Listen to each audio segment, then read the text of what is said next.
Nah, keterangan kan bisa terletak di akhir kalimat atau di awal kalimat. Kalau contoh di sini keterangannya tuh terletak di awal kalimat, yaitu ketika pahlawan Diponegoro tiba di Selarong. Beliau sangat terharu. Jadi ini kalimat ini bisa diterima. Untuk lebih jelas, dia bisa disubstitusikan dengan kata kemarin. Jadi kemarin ini sudah menjelaskan dari kalimat ini tadi. Ya, kalimat ini tadi, jadi tidak perlu ditulis lagi, cukup kata kemarin, beliau sangat terharu.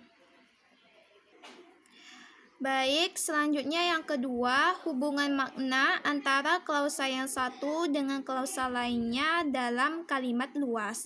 Dalam kalimat luas, terdapat juga hubungan makna yang timbul sebagai akibat pertemuan antara klausa yang satu dengan klausa yang lainnya, baik antara klausa inti maupun dengan klausa inti maupun antara klausa inti dengan klausa bawahan.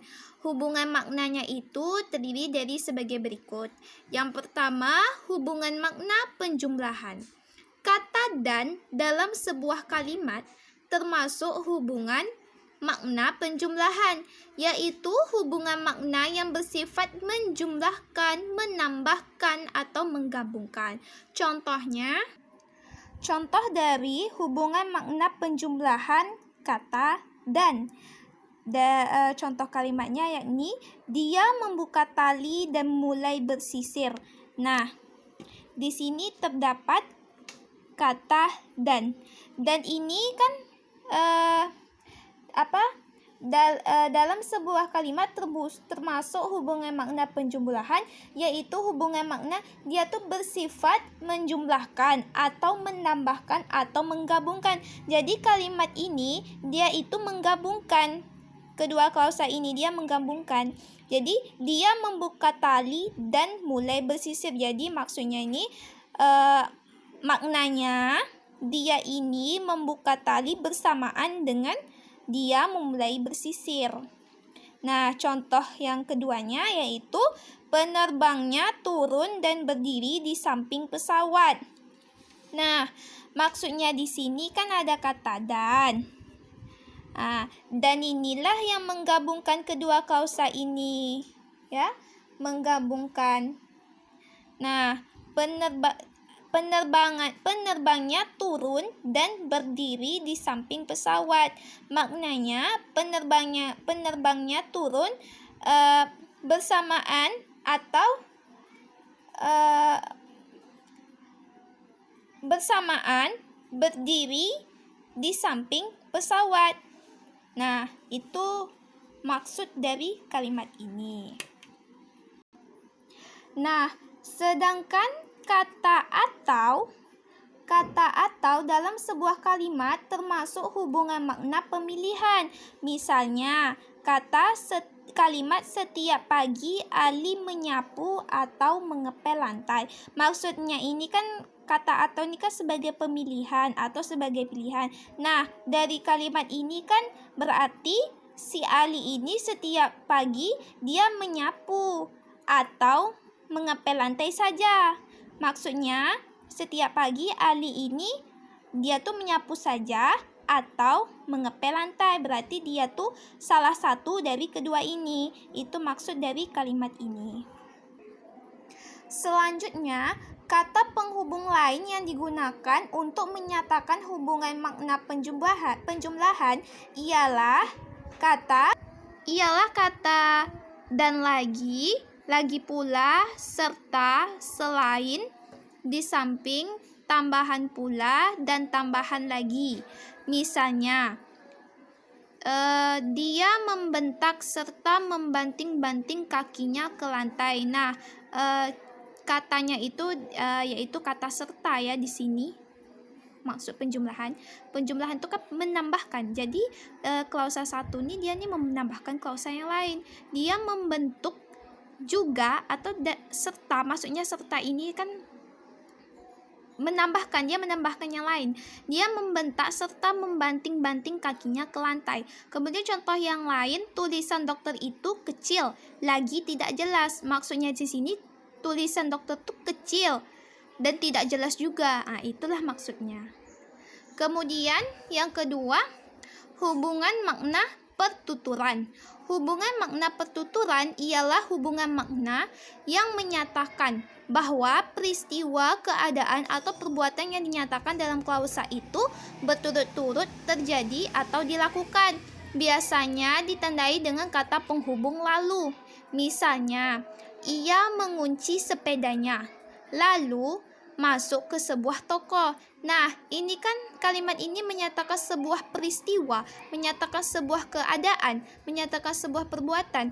Nah, ini ditandai dengan kata penghubung lalu. Ia mengunci sepedanya. Dah, setelah dia mengunci sepedanya, tentu langkah selanjutnya dia masuk ke sebuah toko. Jadi setelah maksud dari kalimat ini, setelah si dia ini mengunci sepedanya, kemudian dia tuh masuk ke dalam sebuah toko. Itu maksud dari contoh kalimat pertama. Kemudian contoh kalimat yang kedua yaitu aku menyalami mereka lalu keluar. Maksudnya ini ini kan sebuah peristiwa, sebuah perbuatan.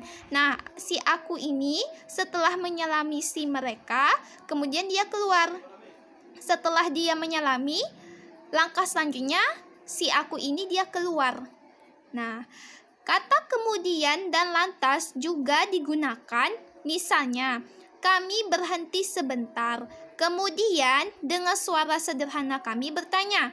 Nah, sama juga dengan kalimat ini. Kata kemudian tadi ya, kata kemudian itu langkah selanjutnya, langkah dari kalimat perbuatan ini atau kalimat peristiwa ini. Kalimat kami berhenti sebentar, kemudian dengan suara sederhana kami bertanya. Maksudnya ini, kami ini berhenti sebentar. Setelah dia berhenti, dia itu dengan suara sederhananya dia bertanya. Kemudian contoh yang kedua, dia menutup jendela mobil lantas keluar. Maksudnya di sini dia tuh setelah menutup jendela mobil langsung dia keluar. Nah, itu maksud dari kalimat itu. Kemudian yang ketiga, hubungan makna pemilihan. Hubungan makna pemilihan ialah hubungan makna yang menyatakan bahwa hanya salah satu dari yang tersebut pada klausa-klausa yang merupakan kenyataan. Misalnya, engkau menyanyi atau bermain piano. Engkau menyanyi itu sebagai klausa yang pertama dan bermain piano itu sebagai klausa yang kedua. Nah, maksudnya di sini katanya tuh kan pemilihan. Nah, kan engkau menyanyi atau bermain piano. Jadi kalau kita menulis engkau menyanyi bisa diterima, atau kita buat bermain piano bisa juga diterima. Jadi dia salah satu. Nah, itu maksudnya. Kemudian, kadang-kadang penghubung kata baik maupun digunakan juga untuk menyatakan hubungan makna ini. Misalnya baik pemuda itu kaya maupun miskin, aku tidak mempunyai perhatian kepadanya. Kata baik dan kemudian disusul dengan kata maupun, ini dia sudah menyatakan makna pemilihan, makna pilihan. Maksud dari kalimat ini, si aku ini tidak mempunyai perhatian baik pemuda itu kaya atau dia miskin. Nah, kata baik dan kata maupun, kata baik kemudian disusul kata maupun, ini dia sudah menyatakan makna pilihan. Nah, itulah maksudnya. Kemudian yang keempat, hubungan makna perlawanan.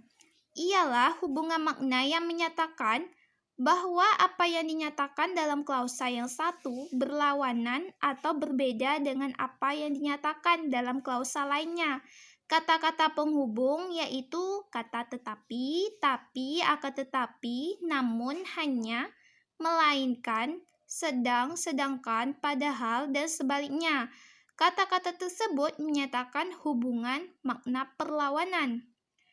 Kata tetapi dan akan tetapi merupakan kata penghubung yang lazim digunakan dalam ragam resmi. Berbeda dengan kata tapi yang sering digunakan dalam ragam santai dan kata namun yang banyak digunakan dalam ragam sastra. Kata sedang dan sedangkan dipakai dalam semua ragam bahasa yang hanya sebagai penghubung dengan menyatakan hubungan makna perlawanan. Kata sedangkan lebih banyak digunakan. Hal itu mudah dipahami. Contoh, rumah itu bagus, tetapi pekarangannya tidak terpelihara. Nah, kata tetapi inilah yang menyatakan kata perlawanan. Lanjut, contoh yang kedua, yaitu mahasiswa itu pandai tetapi malas. Nah, kata tetapi itulah yang menjelaskan makna dari perlawanan. Nah, kemudian kata melainkan selalu didahului klausa negatif. Misalnya, kuda-kudanya tidak bernomor, melainkan dengan nama-nama yang romantis dan diwakili oleh kuda-kuda dari kayu. Nah, maksud dari kata melainkan inilah yang dia itu menyatakan perlawanan tetapi didahului klausa negatif. Klausa negatif, nah ini kuda-kudanya tidak bernomor. Tidak bernomor ini kan itu perlawanan, kata negatif. Nah, ditambah lagi kata melainkan, yaitu makna dari perlawanan. Kuda-kudanya tidak bernomor melainkan dengan nama-namanya yang romantis. Nah, contoh yang kedua, pujangga itu bukan tukang mimpi, melainkan orang yang berkemauan luar biasa. Nah, kata melainkan ini, dia ini didahului oleh klausa negatifnya. Klausa negatifnya yang ini, pujangga itu bukan tukang mimpi. Bukan tukang mimpi itulah termasuk klausa negatif, inti dari klausa negatif tersebut. Nah, lepas itu disambungkan kata melainkan. Nah, kata melainkan inilah yang menyatakan perlawanan dari kalimat pujangga itu bukan tukang mimpi. Perlawanan dari klausa negatif tadi. Nah, kemudian kata-kata meski, meskipun, walau, walaupun, kendati, kendatipun, biarpun, sekalipun, dan sesungguh pun termasuk golongan kata penghubung yang menyatakan hubungan makna perlawanan. Misalnya, walaupun kamu lebih muda dari saya senang bergaul dengan kamu. Nah, kata walaupun itulah yang menyatakan perlawanan. Maksud dari kalimat ini yaitu kamu lebih muda dari saya. Maksudnya itu walaupun dia tuh lebih muda, walaupun si kamu ini lebih muda dari saya, dia ini tetap senang bergaul dengan si kamu tadi. Nah, itu maksud dari tanda kata walaupun itu. Nah, terus contoh yang kedua, biarpun engkau sakit, engkau tak pernah menangis. Nah, kata biarpun ini terletak di awal kalimat ya. Kata walaupun dan biarpun ini terletak di awal kalimat. Tetapi dia harus disertai tanda jeda. Nah, contoh biarpun engkau sakit, engkau tidak pernah menangis. Nah, kedua kalimat ini bisa diterima. Kemudian kata-kata penghubung tersebut kadang-kadang berkoleransi dengan kata penghubung tetapi, tapi, atau namun. Misalnya, meskipun sudah kaya, tetapi ia masih juga giat mengumpulkan harta. Nah, kata tetapi di sini, ini kan maksudnya perlawanan dari ini. Nah, dari meskipun. Meskipun sudah kaya, tetapi ia masih juga giat mengumpulkan harta. Nah, kata tetapi inilah yang menyatakan perlawanan dari kalimat atau klausa yang pertama, klausa 1. Nah, kemudian contoh yang kedua, biarpun engkau sakit, tapi engkau tak pernah menangis. Nah, kata biarpun tadi ini kan termasuk juga kata-kata perlawanan, kata penghubung dari perlawanan. Kan dia terletak di awal kalimat. Bisa juga ditambah dengan kata penghubung perlawanan lainnya, seperti kata tetapi dengan tapi. Di sini kan contoh keduanya, biarpun engkau sakit tapi engkau tak pernah menangis. Nah, kedua kalimat ini bisa diterima. Ya, bisa diterima walaupun dia walaupun dia dimasukkan dua-duanya kata penghubung makna perlawanan. Nah, kemudian yang kelima, hubungan makna lebih. Hubungan makna ini secara jelas dinyatakan dengan kata penghubung bahkan. Nah, kata penghubungnya bahkan mengatakan lebih ya. Misalnya, semua itu adalah miliknya, bahkan aku pun menjadi miliknya bila aku turun ke darat. Nah, di sini kan ada tanda kata bahkan. Nah, maksud dari kalimat ini, semua itu adalah miliknya. Bahkan tuh menyatakan lebih dari miliknya tadi. Nah, menyatakan semua itu miliknya malahan lebih gitu. Makna dari kata bahkan tadi. Nah, contoh yang kedua tadi, dia mulai marah-marah, bahkan menuduhku telah mengabaikannya selama bertahun-tahun. Nah, bahkan ini juga menandai kata lebih dari dia mulai marah-marah. Nah, kemudian kata penghubung malah dan malahkan digunakan pula untuk menyatakan hubungan makna ini, sehingga kata penghubung bahkan pada kalimat di atas dapat diganti dengan kedua kata itu. Misalnya, dari kata ini tadi, kita kopas di sini kan. Semua itu adalah miliknya, malah aku pun menjadi miliknya bila aku turun ke darat. Nah, kata bahkan tadi ini digantikan kata malah. Ini bisa diterima. Kemudian kalimat kedua, semua itu adalah miliknya, malahan aku pun menjadi miliknya bila aku turun ke darat. Nah, kata ini bahkan bisa digantikan dengan kata malahan. Kedua kalimat ini bisa diterima karena dia sama-sama menyatakan makna lebih. Lanjut yang keenam, hubungan makna waktu. Ialah hubungan makna yang menyatakan waktu, yaitu waktu terjadinya waktu permulaan maupun waktu berakhirnya perbuatan, peristiwa, atau keadaan yang pada klausa inti. Kata penghubung biasanya ketika, terkala, tengah, sedang, waktu, sewaktu, selagi, dan lain-lain. Misalnya, Ali membaca surat kabar ketika ibunya memanggil-manggil. Nah, di sini kan terdapat kata ketika. Kata ketika inilah yang menyatakan makna waktu. Si Ali ini membaca surat kabar waktu ibunya memanggil. Itu makna atau maksud dari kalimat ini. Kemudian contoh kalimat kedua, selagi muda dan bersendiri, Anda bisa menikmati hidup yang sebenar-benarnya. Nah, kata yang ditandai di sini yaitu kata selagi. Selagi inilah yang menyatakan makna waktu. Nah, maksudnya di sini waktu muda. Waktu dia muda dan bersendiri. Nah, itulah maksud dari atau makna dari kalimat kedua ini. Lanjut yang ketujuh, hubungan makna perbandingan. Menyatakan suatu perbandingan, yaitu perbandingan antara apa yang dinyatakan pada klausa inti dengan apa yang dinyatakan pada klausa bawahan.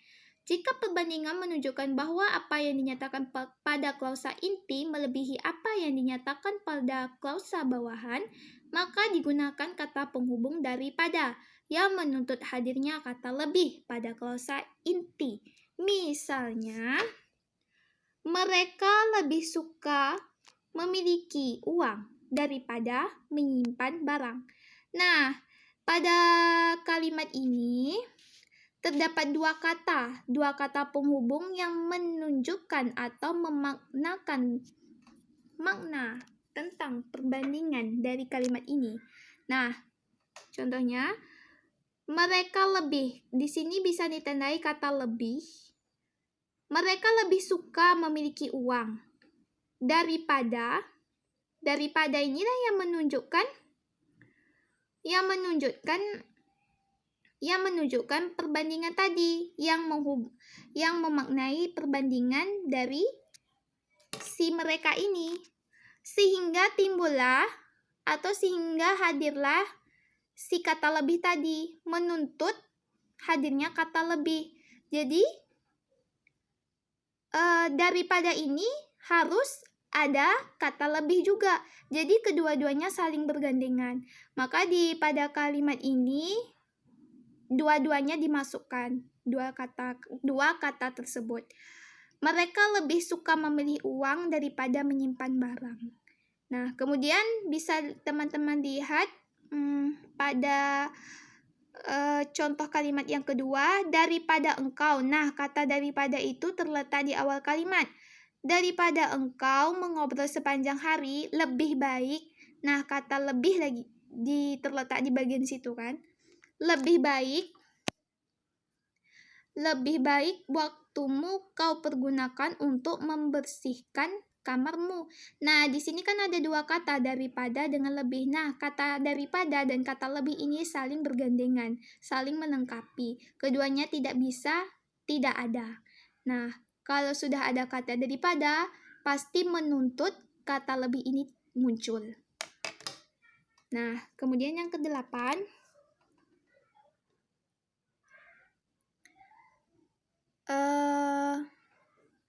Kemudian yang ke-8, saya jelaskan dulu yang ke-7 nih. Jika perbandingan menunjukkan adanya kesamaan atau kemiripan, maka digunakan kata penghubung seperti sebagaimana, bagai, seakan-akan, seolah-olah, seakan, serasa-rasa, dan seras. Misalnya, joki terloncat bagai disengat kelajengking. Nah, maksud kata bagai inilah yang menunjukkan kata penghubung dari makna perbandingan tadi. Joki terloncat bagai disengat kelajengking. Nah, dia tuh membandingkan, dia tuh terloncat bagaikan, dibandingkannya dengan bagaimana disengat kelajengkingnya. Itu maksud dari kalimat itu. Kemudian contohnya lain. Di musim kemarau, udara sangat panas, serasa pecah kepalaku karena teriknya matahari. Nah, kata serasa inilah yang menunjukkan perbandingan. Dia tuh membandingkan kalimat musim kemarau udara sangat panas tuh bagaikan, berasa pecah kepalaku karena teriknya matahari. Nah, dia tuh maksudnya itu.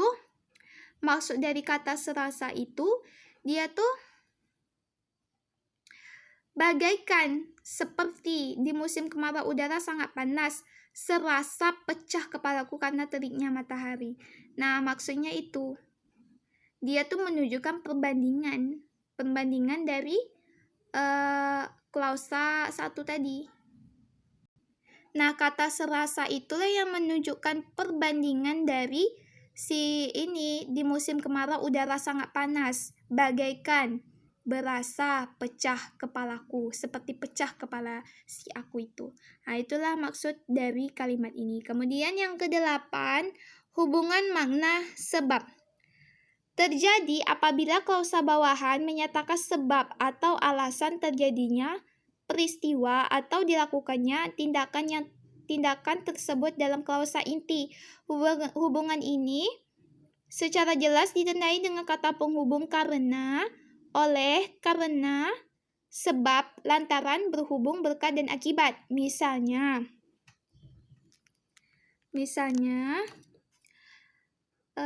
suamiku tidak mau pindah ke gedung yang disediakan oleh perwakilannya karena letaknya agak jauh dari kota. Nah, kata karena inilah yang menunjukkan makna sebab. Kemudian contoh yang kedua, bibi kesepian sebab tidak mempunyai anak, pamanmu sudah tiada. Nah, pada contoh kalimat kedua ini sudah jelas. Kata sebab ini menyatakan sebab ya. Kemudian kata lantaran lebih lazim digunakan dalam ragam tidak resmi atau non-formal. Misalnya, teh hijau digemari orang lantaran teh hijau melancarkan air seni. Nah, lantaran ini juga menyatakan sebab, tapi lebih banyak digunakan dalam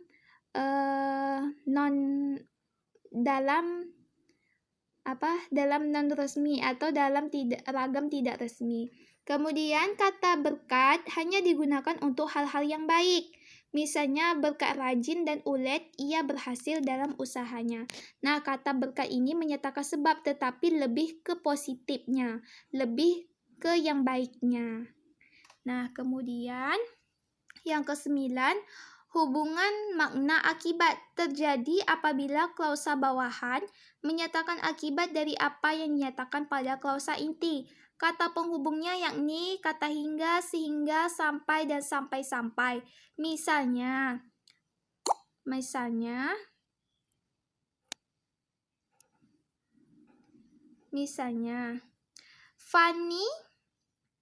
Fanny tertawa gelak-gelak sampai merah mukanya. Kata sampai inilah yang menyatakan akibat Fanny tertawa-tawa, akibatnya muka si Fanny tadi merah. Itulah maksud dari kalimat ini. Kemudian ke contoh lain, begitu asyik dia sehingga panggilan yang amat halus itu masih mengejutkannya. Maksudnya kata sehingga inilah yang menyatakan akibat. Karena dia begitu asyik, akibatnya panggilan yang halus tadi itu masih juga mengejutkannya. Nah, kemudian yang ke-10, hubungan makna syarat. Terjadi apabila klausa bawahan menyatakan syarat bagi terlaksananya apa yang tersebut pada klausa inti. Kata-katanya yakni apabila, bila mana, manakala, jikalau, kalau, asal, dan asalkan. Misalnya, apabila hal itu terjadi juga, aku akan mencelanya di depan siapapun tanpa mempedulikan kesopanan bahasa. Nah, kata apabila inilah yang menyatakan syarat. Apabila hal itu terjadi juga, aku akan mencelanya di depan siapapun tanpa mempedulikan kesopanan bahasa. Nah, kata apabila itulah yang menyatakan syarat. Kemudian contoh selanjutnya, bila mana hujan turun agak lebat, daerah itu